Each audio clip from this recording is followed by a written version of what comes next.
প্রথম প্রাতে কবিতার বলে যে কথাটি ছিল সংগ্রহণে সে গোপন বারতাকে করিল প্রকাশ। এসো নারী, এলো আজ জীবনের দক্ষিণা বাতাস। এসো নারী, এলো আজ জীবনের দক্ষিণা বাতাস।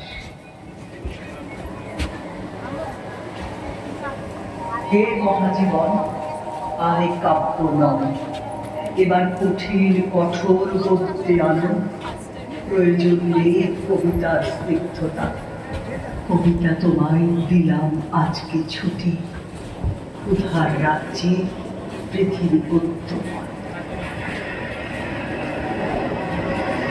নারী, তুমি স্রোতস্বিনী হও, নারী তুমি কলস্বর হও।